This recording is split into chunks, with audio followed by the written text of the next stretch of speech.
And here we are. We're going to jump to opening the file. We use the File menu, pull it down, go to Open. It asks us where to locate it. I'm looking at my desktop here, trying to figure out where that file is. For Class 918, there we go. And I'm going to go find my image and double click on it. That will open it in Photoshop.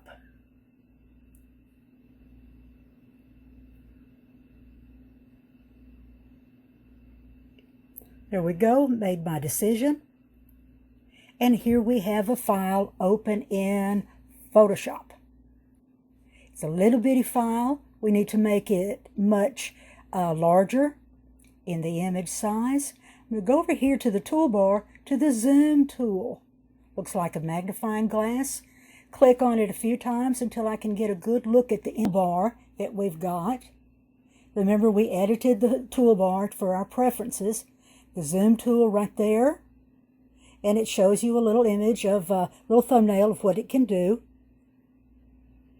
If you look closely, you'll see that there's a little plus sign in the Zoom tool, and in order to decrease it down, to zoom down, you go up there and you get the minus zoom tool, and you can go back and forth. It's a toggle option.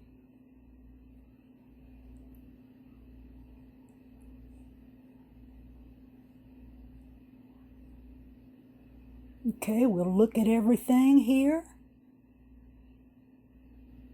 Maybe move our toolbar around a bit.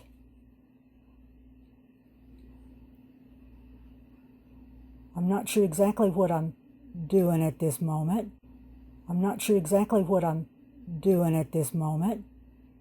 So we'll start with the toolbar here. Here's the rectangular marquee tool. And it also has a toggle of the ellipse marquee tool. When I come over here with my cursor, I can drag a box, and there we have that part of the image is now selected. I can do things to it that will not affect anything else that is in the image. You see that the margins, the borders of that marquee tool are moving around. We call that the crawling ants. That means it's an active selection. To use the ellipse, we do the same thing. Hold the cursor down, hold the mouse button down, and drag a marquee around the tool. Again, we see the crawling ants.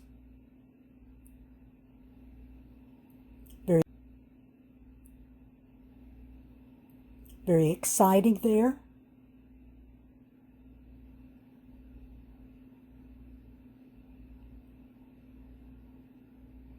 And we'll do it again.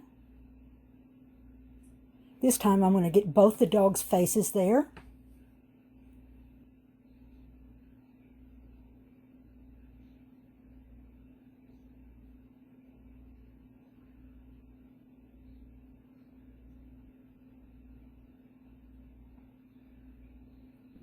I have a selection.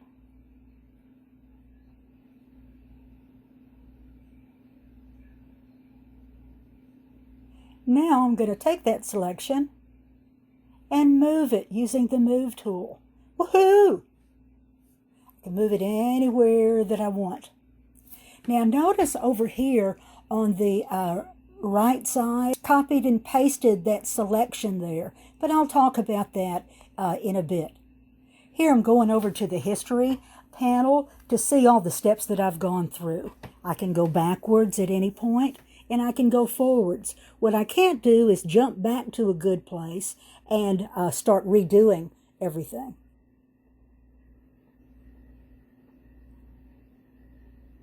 I have to add it on to that point. I'm looking over here at the options, what we call the shelf, the options menu, context specific to the tool that we have selected, which we have, as you can see in the upper left corner, we have the ellipse marquee tool opened. The little box that just came up as we were creating the marquee, that's showing you what size that it is.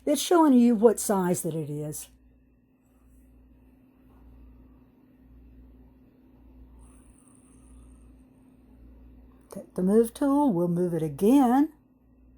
This time we only got my dog Ricky Bobby, the one that's on the left. We only copied him, moved him, that is.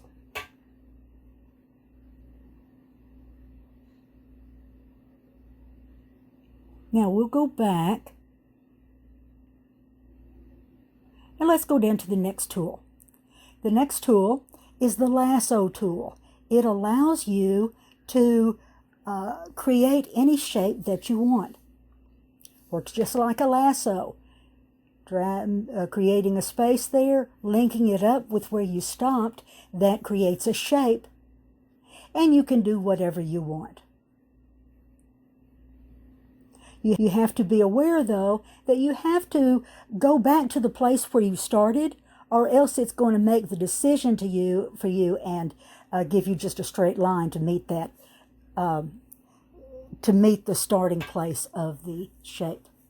This is one of the coolest tools in the world. It's called the Magic Wand tool. And it looks just like a magic wand. And it does, as you would think a magic wand does, it does magic wand stuff.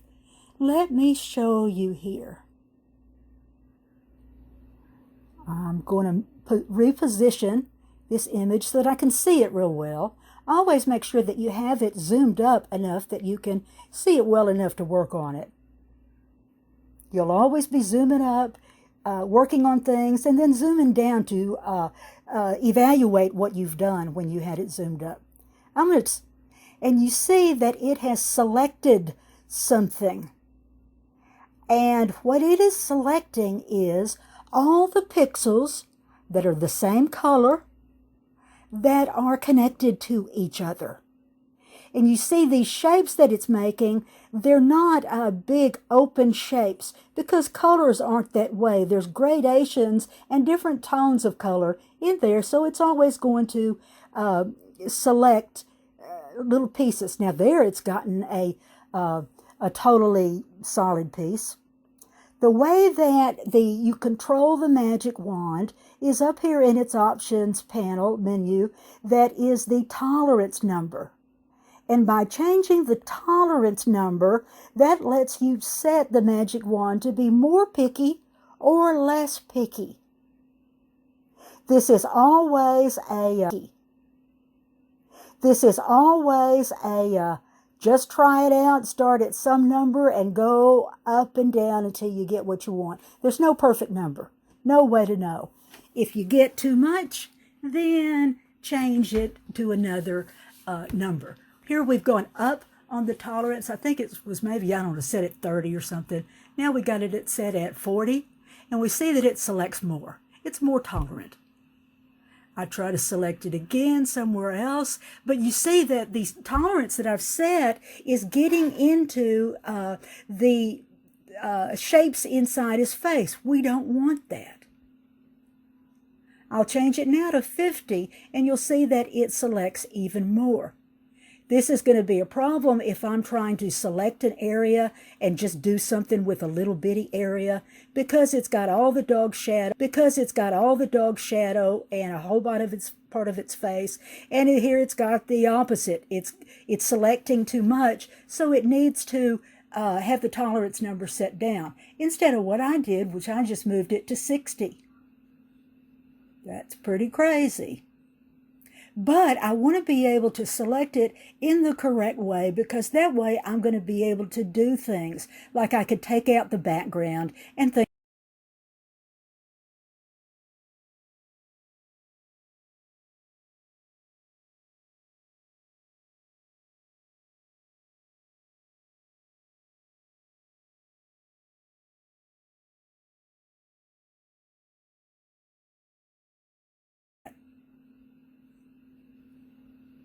Now I have it back on the marquee tool, using the hand tool to move it around a little.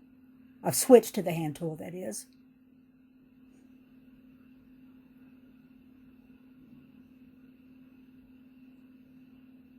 The way the crop tool is basically it gets rid of an area of the image that you don't want.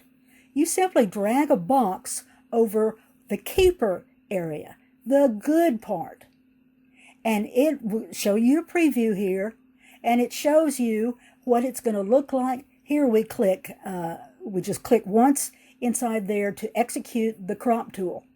I'm going to go up here and I'm going to save as. This is my first, and clicking OK. When you save things as a JPEG, you're going to get this dialog box that shows up. Always keep it set to 12 quality, to the maximum quality. Always set it that way. You can drop down the quality later, but you can't pull it back up.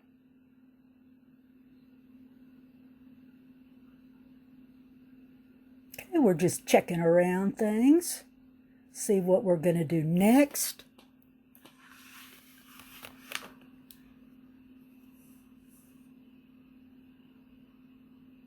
I'm zooming up and down.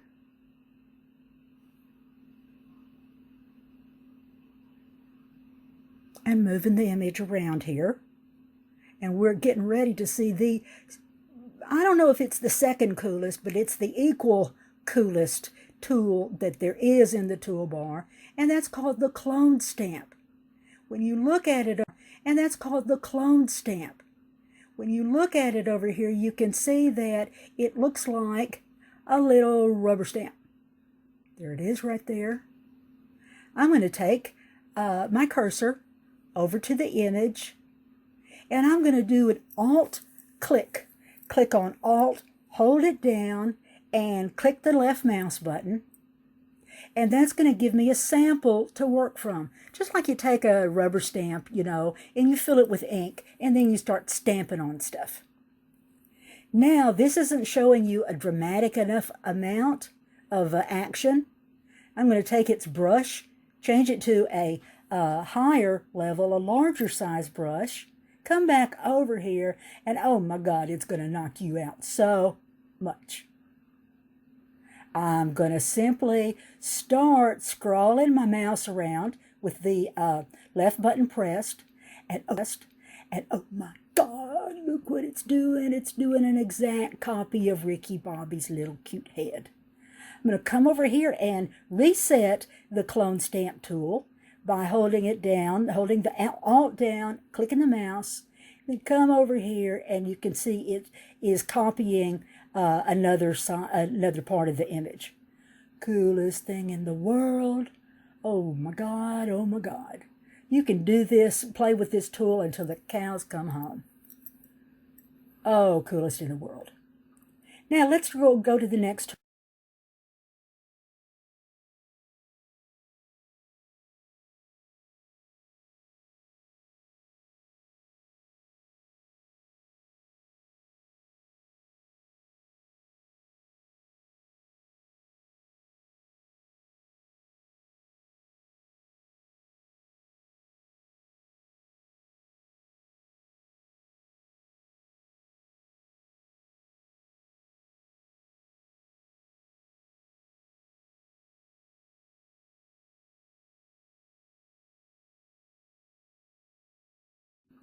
Now let's go to the next tool, which is the eraser tool, and guess what it does? When you bring it over to the image, click your mouse down and start scrubbing it around, it erases the image. You never want to erase on this layer right here because that's destructive editing. So we don't want to do that. We'll do a single undo, which is Control-Z on the keyboard, and it lets us undo that bad thing that we just did. Next here is the paint bucket, and we're going to jump down to the paint bucket and select our colors. We only have 2 different colors we can work with at one time. The first little black box down here is called the foreground color, and the one behind to select the color, double click on that black color. It opens up the color picker, and you'll be able to come down there, choose any color that you want, click it. It shows you a preview of what it's going to look like. And you can go up and down the spectrum here to look at all the different possibilities that you have. And you can do this forever also till you make up your mind what you want to use. Anytime you decide, I don't want to do this at all, you just go up there and cancel.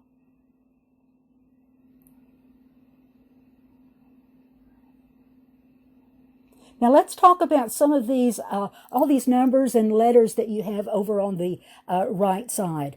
These are different color systems.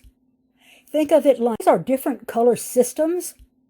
Think of it like crayons as having, you know, a blue and a sky blue and a midnight blue, cadet blue, all those kind of things. And these are simply different color names that are identified with different numbers. We use the RGB color system. That's what we use on the web.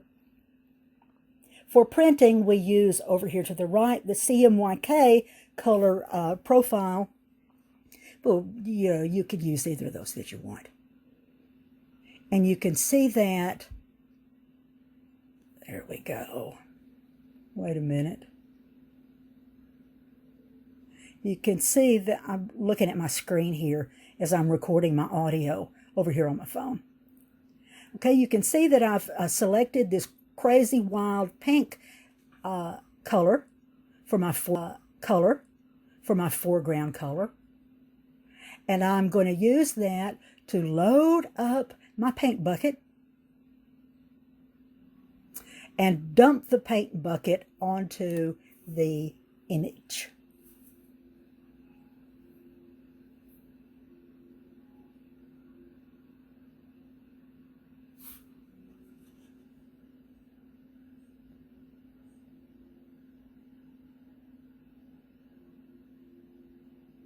Got my color.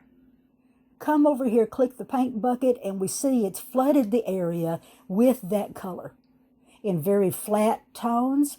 Everywhere that I'm clicking, it's turning into that horrible, sickening pink color. You would never use this in a regular photograph. You might use it as some type of background around a subject, but it's very unrealistic looking. We're going to go back on that action because it's really grotesque looking. So I go back here in the history, pull it back up. I can step back one step at a time and go back to where I was before I flooded that color with the paint bucket. You can see I did it for a long area. Now don't dump that paint again. What are you, crazy? I'm going to come up here, zoom up,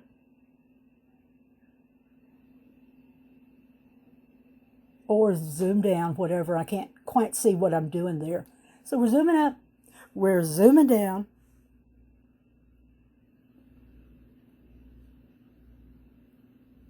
And now we're going to use a different tool. This is a pretty cool tool. It's called the blur tool. And it's showing you how it's going to work. Obviously, it's going to blur something. I'm going to take this highlight that's over here at Opal's eye. It's very bright and very sharp, and I'm going to blur it. I choose my brush size. You see, I can see the preview of it. It looks real good. And I'm simply going to wipe the blur tool over and over that highlight until I get to what I want. Every so often, I need to stop down, zoom down, and see how it's looking. I don't want to get to the point where it looks unreal. I'm going to go around her eye a couple of times to blur it. This is something I'm just doing to show y'all. I wouldn't do this in real life. It doesn't need anything like that. But we'll keep trying it.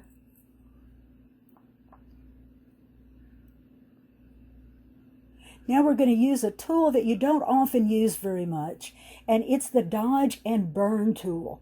These are photography terms from darkroom photography, when you would either shield the photo paper from too much light getting onto it with the enlarger, or you would dodge it so that you could kind of protect that area from getting too dark. So what we'll do, we'll select a brush size. We come on there, and you see how I'm just rubbing around with the burn tool. what's going to happen is it's going to make that area much darker. Except, see, I just realized I had the exposure set on 25. It's not going to do very dramatic. And so now I've moved it to 100, and you can see easily that's what it's doing. It's pretty gross. It's pretty extreme. It's not something that you use very much at all, but I want to show you how you use it anyway. So again, that's the burn tool. That's going to pinpoint. It's like putting a flashlight on something. It's going to pinpoint that and deepen and saturate the color that you are rubbing it over. Now we get to the dodge tool. This takes away the light. Get a nice brush size, go over and start brushing it on, but I got the same mistake. I only have the exposure set to 26%, set it to 100, and now you can really see some progress here. The dodge tool is something that you kind of not be too extreme on stuff. Here you have the text tool. It's put text on your image, and there's all the options for it. We'll skip that. Back to the hand tool. Move your image around, and also move around the image. Now down here, two things, don't ever touch them. They do things you don't want to do, and when you accidentally click on them, it does something that is scary. Now you see, what it just did was it took away the top menu. Terrible thing to do. And so it makes me really nervous. I don't ever use these tools. What you can do when you click on full screen mode, oh my God, all your tools are gone. You're only seeing the image. This totally freaks me out. Totally freaks everybody out. All you have to do, though, to get rid of it, to get out of this terrible nightmare, is to hit your escape key on the keyboard. And it takes it right away.